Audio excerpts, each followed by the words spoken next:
Day to day news Bharat में मैं श्रेया शर्मा आपका स्वागत करती हूं। Day to day news Bharat आपसे वादा करता है कि हम पूरी निष्पक्षता के साथ पत्रकारिता करेंगे और हमारा कोई भी पत्रकार किसी से किसी भी प्रकार का उपहार या विज्ञापन स्वीकार नहीं करेगा और ना ही किसी को ब्लैकमेल करेगा। हम दबे कुचले लोगों की आवाज बनते आए हैं और आगे भी बनेंगे। साथ ही हम ऐसी कोई खबर नहीं दिखा रहे जिससे भोली भाली जनता मूर्ख बने या उन्हें धोखा मिले। हम लोकतंत्र के चौथे स्तंभ को और अधिक मजबूत करने की पूरी कोशिश कर रहे हैं।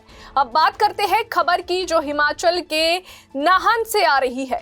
नाहन जिला सिरमौर से बड़ी राजनीतिक खबर सामने आई है, जहां भाजपा प्रदेश अध्यक्ष डॉक्टर राजीव बिंदल ने प्रदेश सरकार पर गंभीर आरोप लगाए हैं। नाहन में मीडिया से बातचीत के दौरान डॉक्टर बिंदल ने कहा कि नाहन मेडिकल कॉलेज भवन को शिफ्ट करने का निर्णय सिरमौर की जनता के साथ घोर अन्याय है। उन्होंने आरोप लगाया कि सरकार कॉलेजेस में तालाबंदी की तैयारी कर रही है। डॉक्टर बिंदल ने बताया कि केंद्र सरकार ने मेडिकल कॉलेजेस भवन के लिए जो है 261 करोड़, नर्सिंग कॉलेजेस के लिए 70 करोड़ और मातृ शिशु अस्पताल के लिए जो है 21 करोड़ रुपए स्वीकृत किए हैं। इसके बावजूद नर्सिंग कॉलेजेस और मातृ शिशु अस्पताल का निर्माण कार्य अब तक शुरू नहीं हुआ है। उन्होंने कहा कि नाहन में मेडिकल कॉलेजेस के लिए 120 बीघा भूमि, पानी और बिजली की पूरी व्यवस्था जो है पहले से मौजूद है, फिर भी सरकार कॉलेजेस को स्थानांतरित करने की कोशिश कर रही है, जो जनता के साथ धोखा है।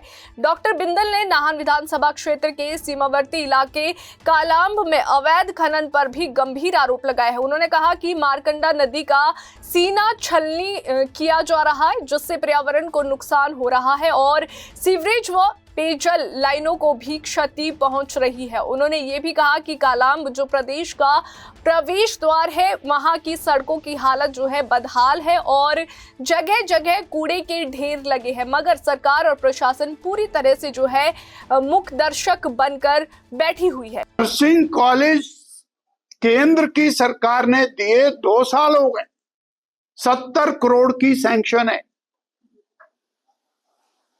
एक ईंट नहीं। 261 करोड़ मेडिकल कॉलेज का, 21 करोड़ माता और शिशु अस्पताल का, 70 करोड़ नर्सिंग कॉलेज का।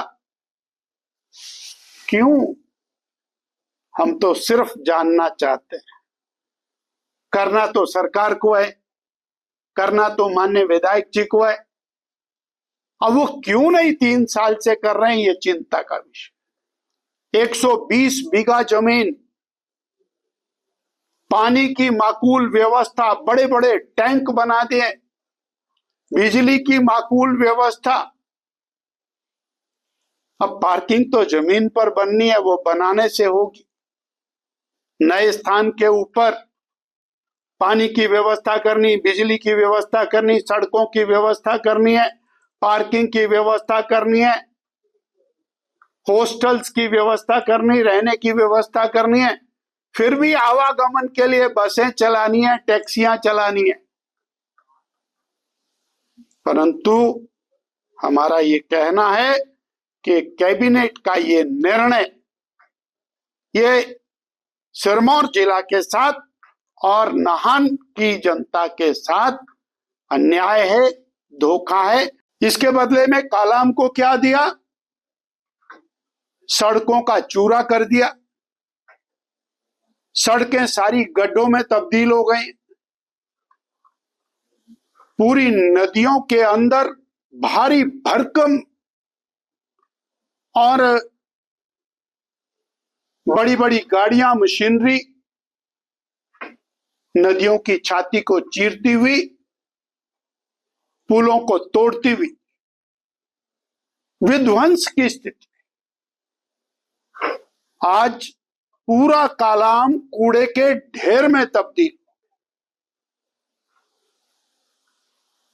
हिमाचल का एंट्री पॉइंट ऐसी स्थिति में आ गया, कोई हरियाणा से जब आता है तो उसको ऐसा लगता है कि जैसे हम नर्क में प्रवेश कर रहे हैं।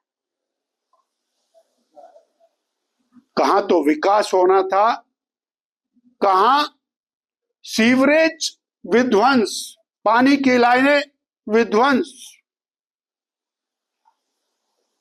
और मार्कंडे नदी गंदे नाले में तब्दील हो गए। प्रदेश की सरकार जहां पिछले 3 साल में तालाबंदी की सरकार साबित हुई है, वहीं नाहन विधानसभा क्षेत्र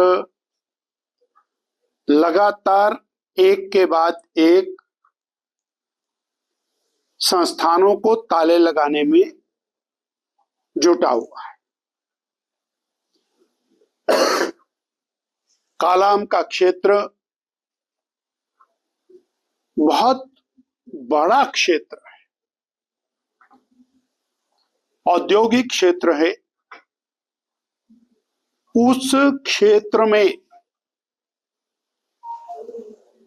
उप तहसील बनाई गई, 5 पटवार सर्कल बनाए गए, आमवाला सैनवाला पटवार सर्कल, जोड़ों पटवार सर्कल, नागल स्केती पटवार सर्कल, पालियों पटवार सर्कल, विक्रमबाग देवनी पटवार सर्कल। कांग्रेस की सरकार बनी, कांग्रेस का विधायक बना, न जाने कौन सी दुश्मनी इस इलाके से निकाली गई और उन सारे पटवार सर्कलों पर ताले लगा दिए। सब में पटवारी काम कर रहे थे, सबको उठा दिया। सब तहसील में नायब तहसीलदार बैठा हुआ काम कर रहा था, रजिस्ट्रियां कर रहा था, उनको भी उठा दिया और ताला लगा। 3 साल हो गए हैं। गरीब आदमी, आम आदमी छोटे छोटे काम के लिए धक्के खाता हुआ फिर रहा है। नाहन से जीडी शर्मा की रिपोर्ट। अभी के लिए फिलहाल इतना ही। देश और दुनिया की ताजा खबरें जानने के लिए देखते रहिए day to day news Bharat और हमारे चैनल को लाइक और सब्सक्राइब करना ना भूलें।